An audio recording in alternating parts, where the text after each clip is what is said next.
Hey dear, Zinzi here with an award-winning josei manga called Children of Aeon that Kodansha was kind enough to send me a review copy of. And I also reached out to the translator, Samuel Messner, who was an absolute sweetheart, and he answered some of my questions regarding this series. And if you want to read our interview in its entirety, I will be also linking that down below in the comments. But let's get into this manga because it is such a gorgeous, beautiful, surreal read. So the story follows Yukinojo, who was abandoned as a baby. He has like an identity crisis. He feels adrift in life. So when this heiress to an Aomori apple farm out of the blue asks him to marry her, he's like, what the heck, I have nothing else going for me. So he accepts, he moves to Aomori, and he has to like start figuring out and getting to know his new wife, and he has to learn like all the local customs because it's like this very rural countryside with a lot of like folk traditions.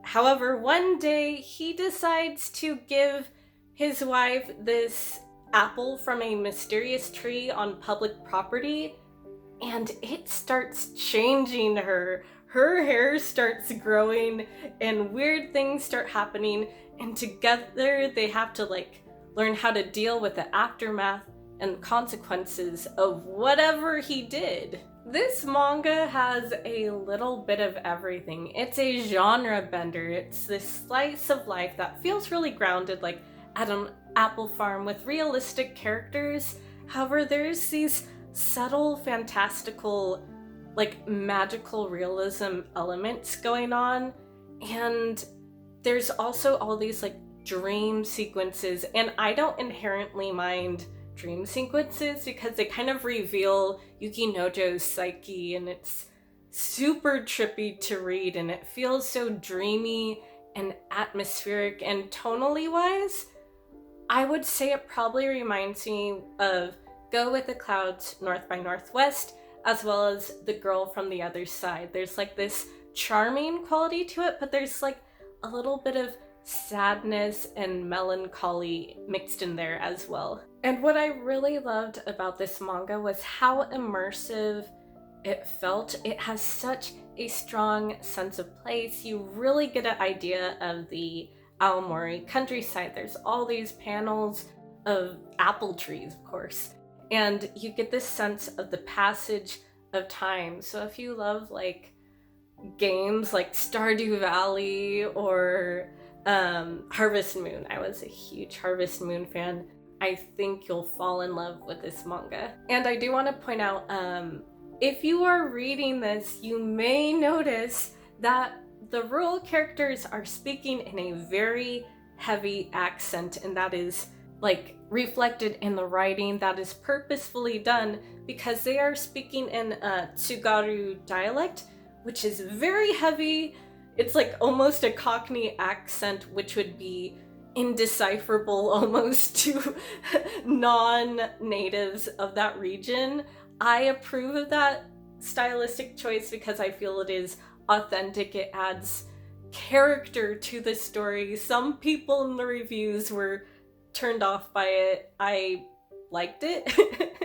Yeah, overall I recommend this series if you're looking for something that is introspective and very character driven. It focuses a lot on characters' relationships, and it also has a unique setting. Like, hardly do I read manga that takes place in northern Japan, which holds a special place in my heart because I lived in Hokkaido for several years, so it's neat seeing that setting because I just love like the countryside in northern Japan. It reminds me of Oregon, that's why. It's very woodsy and yeah. And lastly, I recommend this manga if you are interested in Shintoism and nature gods, because I don't want to spoil too much. I'll just say that there's a nature god involved. So it's really fascinating to read, and it's just a really beautiful gem of a manga that I hope that Kodansha releases in print. Right now it's only digital. That's the one downside to it. So I'm hoping that people can see it on their shelves in all its beautiful glory, because those covers are gorgeous. That's what drew me into the manga originally, because I was looking at the covers and I was like, does that take place in northern Japan? Because it's giving me Golden Kamui vibes. And I was right, but it's Aomori, so a little bit down below. But yeah, I really love this manga, and I believe this is a shorter series. I think it's about 3 volumes long, so it's not like you're dedicating your whole life to it. It's short, but bittersweet, and I want to read the rest of it. All right. Thank you for watching, and if you have any recommendations for any sort of rural slice of life manga, let me know down below in the comments. As always, thank you for watching and take care, everyone!